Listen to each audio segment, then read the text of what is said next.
रात का समय था। बिरजू और हीरा किसी काम से नदियापुर गांव जा रहे थे।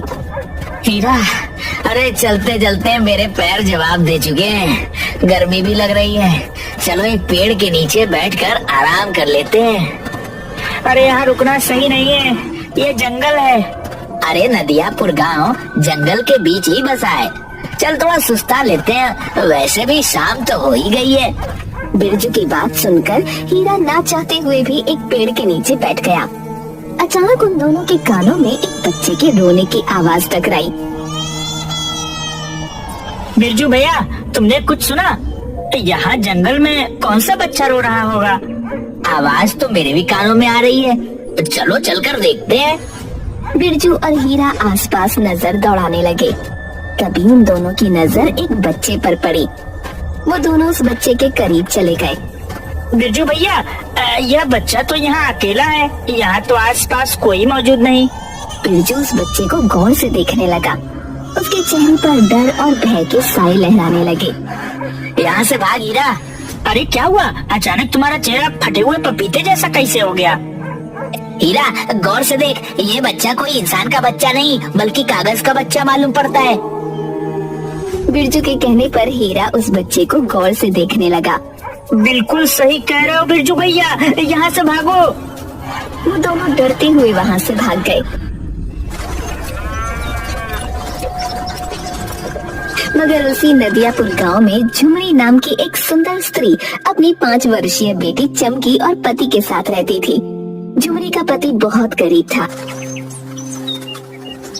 एक दिन झुमरी का पति बसंत दोपहर के समय अपने घर पर उदास बैठा था। अजी क्या हुआ जी, आप इतने उदास क्यों बैठे हैं? काफी दिनों से मुखिया जी से अपनी मजदूरी मांग रहा हूँ, लेकिन वह दे ही नहीं रहे। उनसे कहते क्यों नहीं कि हमारे घर में राशन भी खत्म होने को है। अगर आप वहाँ हमें समय पर पैसे दे सकते तो फिर ऐसी जगह काम करने से क्या फायदा।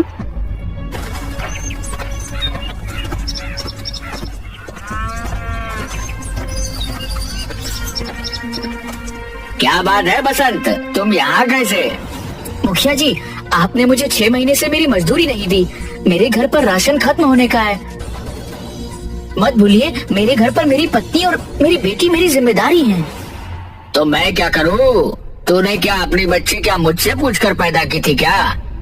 मुखिया जी, मैं तो बस अपने पैसे मांग रहा हूँ, मुझसे बदतमीजी से बात मत कीजिए। तुमने नौकरों को ज्यादा सिर पर चढ़ा रखा है मुखिया। अगर ये मेरा नौकर होता तो मैं इसको लात घूंसों से ऐसा स्वागत करता कि ये फिर कभी किसी से जुबान लड़ाने की काबिल नहीं रहता। तो फिर इस नेक काम में मैं क्यों देरी करूं? इतना बोलकर मुखिया बसंत को बुरी तरह से पीटने लगा और उसे धक्के देकर बाहर निकाल दिया। जा, नहीं देता तेरे पैसे। जिससे शिकायत करनी है कर ले, जो उखाड़ना है उखाड़ ले। बसंत रोते हुए घर आ गया।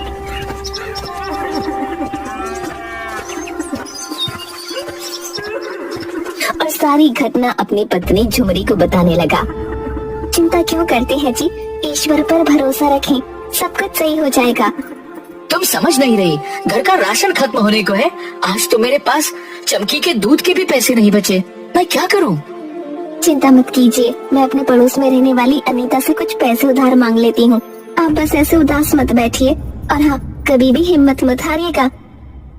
झुमरी की बात सुनकर बसंत मुस्कुरा दिया। कुछ देर बाद झुमरी पड़ोस में अपनी दोस्त अनीता के घर गई। आओ झुमरी, मैं तुम्हारा ही इंतजार कर रही थी। अगर तुम नहीं आती तो कुछ देर में वैसे ही मैं तुम्हारे घर आने वाली थी। मुझे तुमसे बहुत जरूरी बात करनी है। हाँ हाँ बोलो ना, क्या बात है? मुझे कहते हुए अच्छा तो नहीं लग रहा, लेकिन मुझे कुछ पैसों की जरूरत है। वो क्या है ना, आजकल मेरे पति को कहीं काम नहीं मिल रहा। बोल रहे थे बाजार में काफी मंदी चल रही है। ये बात तो सही है, सभी जगह बुरा हाल है झुमरी। इतना कहकर अनीता ने कुछ पैसे झुमरी के हाथ में पकड़ा दिए। मैं तुम्हारे ये पैसे बहुत जल्दी चुका दूंगी। अरे जब मर्जी आए तब चुका देना, लेकिन ऐसा कब तक चलेगा? मैं कुछ समझी नहीं। देख झुमरी, आजकल का जमाना बदल गया है। मुझे देख, मेरे पति भी काम करते हैं और मैं भी काम करती हूँ। क्यों ना तुम भी अपने पति का हाथ बटाना शुरू कर दो, कुछ पैसे घर आएंगे तो अच्छा ही होगा। तुम सही बोल रही हो अनीता, मन तो मेरा भी बहुत करता है, लेकिन मुझे कोई काम भी तो नहीं आता। तुम उसकी चिंता मत करो झुमरी, मैं कागज के बहुत अच्छे खिलौने बनाती हूँ। तुम चाहो तो मैं तुम्हें सिखा सकती हूँ। जिस तरह से बाजार में मैं ठेला लगाकर कागज के खिलौने बेचती हूँ, उसी तरह तुम भी बेचना, एक से भले दो। झुमरी को अनीता का ये उपाय पसंद आया। उस दिन के बाद झुमरी अनीता के साथ कागज के खिलौने बनाना सीखने लगी और कुछ ही दिनों में झुमरी कागज के खिलौने बनाने में निपुण हो गई।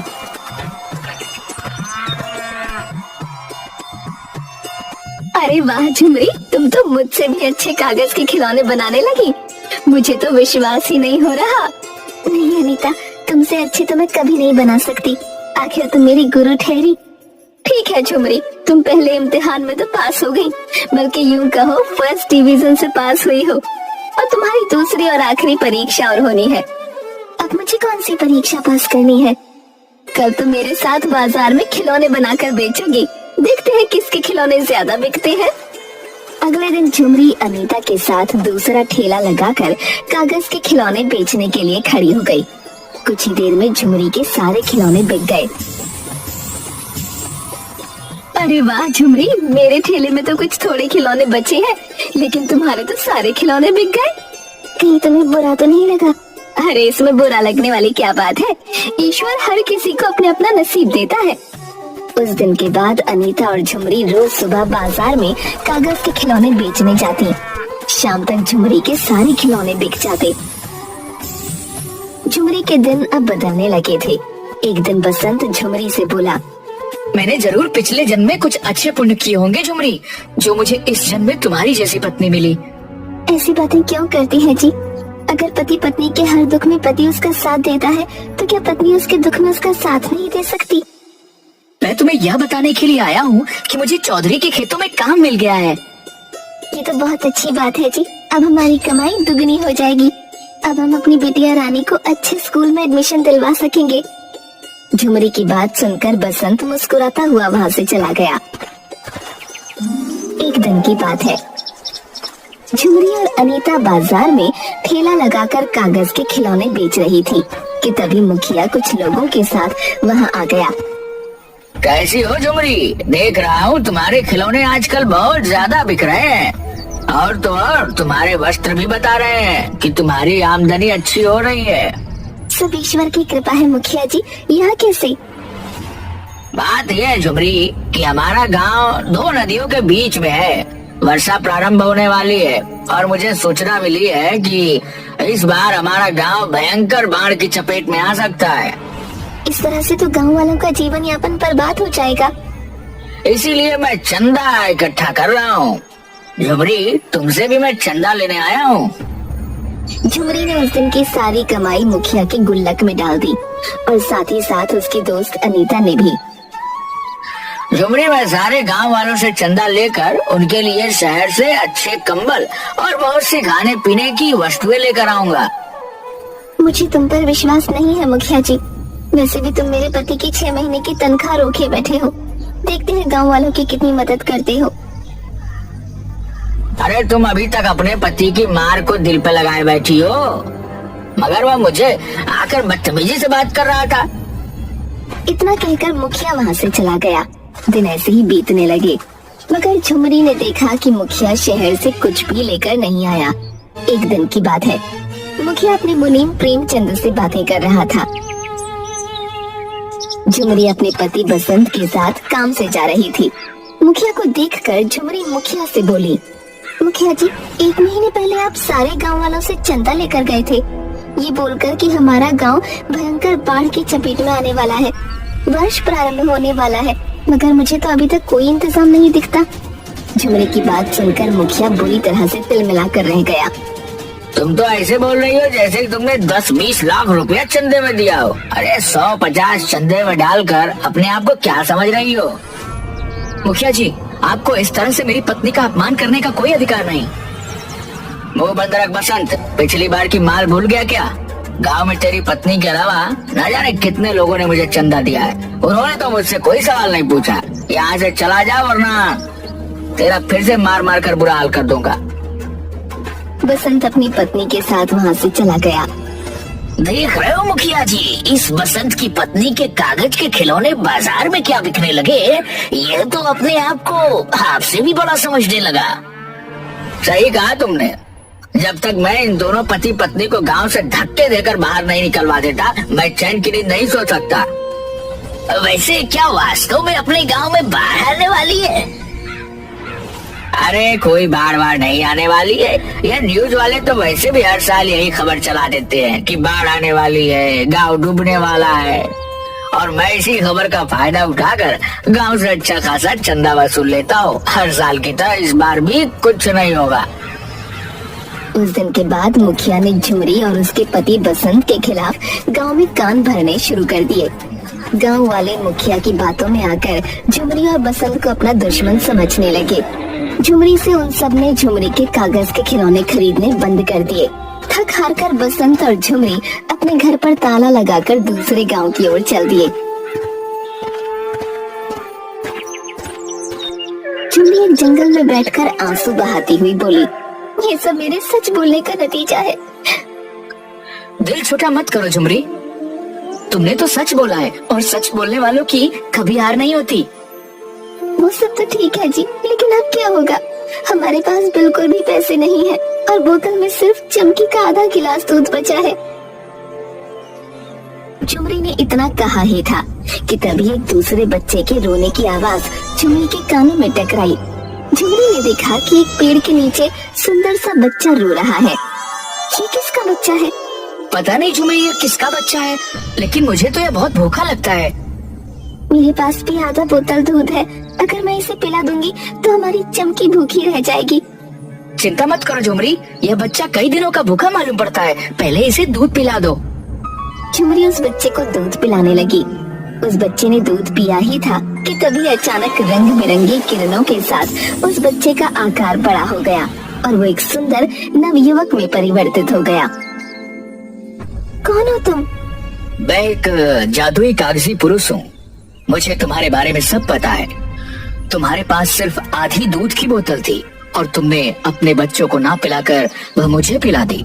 मैं तुम्हें वरदान देता हूँ कि तुम अब से जो भी कागज के खिलौने बनाओगी उनमें जादुई शक्तियाँ आ जाएंगी। और मैं तुम्हें एक राज की बात बताने वाला हूँ। तुम्हारा गांव भयंकर बाढ़ की चपेट में आने वाला है। कल तुम्हारे गांव में तबाही ही तबाही मच जाएगी। इतना कहकर सुंदर पुरुष वहाँ से गायब हो गया। हम नहीं जा सकते, हमारा गांव मुसीबत में है। तुम सही कहती हो झुमरी, हमें गांव वालों की मदद करनी चाहिए। और वैसे भी उस मुखिया ने हमारे खिलाफ गांव वालों के कान भरे हैं, वरना गांव वाले बुरे नहीं हैं। झुमरी और बसंत दोबारा अपने गांव वापस आ गए। झुमरी ने कल की तैयारी करनी शुरू कर दी। उसने एक बहुत सुंदर कागज की नाव बनाई। उसने उस नाव में अलग अलग तरह के बहुत सुंदर सुंदर घर बनाए। देखते ही देखते उसकी कागज की सुंदर बड़ी नाव बहुत बड़ी हो गई और एक विशाल नाव में परिवर्तित हो गई। झुमरी अपने परिवार को लेकर उस नाव में चली गई। अरे झुमरी, यह तो लग ही नहीं रही कि ये कागज की है। इसकी दीवारें तो पत्थर से भी मजबूत मालूम पड़ रही हैं। उसने सही कहा था, इसके अंदर अद्भुत जादुई शक्तियाँ आ गई हैं। अगले दिन भयंकर बारिश शुरू हो गई। देखते ही देखते पूरे गांव को बारिश की बाढ़ ने अपनी चपेट में ले लिया। गांव वालों में हाहाकार मच गया और झुमरी नाव बाढ़ में तैराने लगी। झुमरी ने देखा कि उसकी दोस्त अनीता पानी में डूब रही थी। झुमरी ने तुरंत नाव को वहां जाने का आदेश दिया। अनीता, कागज की नाव के ऊपर आ जाओ। ये कैसा चमत्कार है?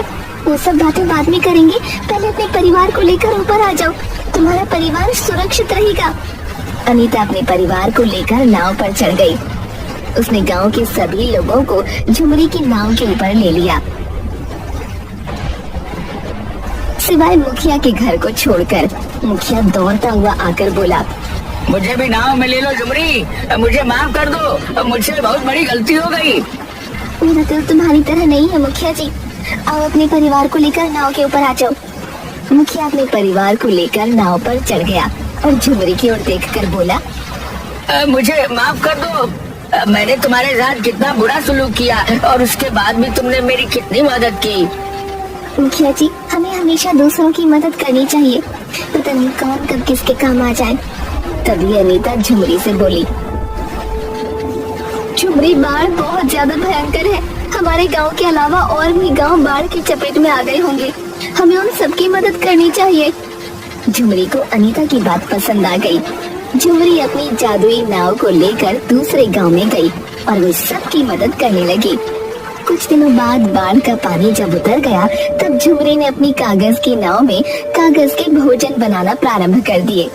झुमरी जैसे ही कागज के भोजन बनाती, वो असली भोजन बन जाते। अरे वाह झुमरी, यह कैसे संभव हुआ? कागज के भोजन असली भोजन कैसे बन जा रहे हैं? तुम्हें याद नहीं, उस जादुई सुंदर पुरुष ने हमसे क्या कहा था? तुम कोई भी कागज का खिलौना अगर बनाओगी तो उनमें जादुई शक्तियाँ आ जाएंगी। मुझे विश्वास था कि अगर मैं कागज के भोजन बनाना प्रारंभ करूंगी तो वो असली भोजन बन जाएंगे।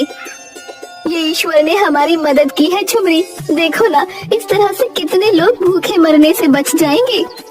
इस तरह से गांव में सभी लोग भूखे मरने से बच गए। कुछ महीनों बाद सब कुछ ठीक हो गया।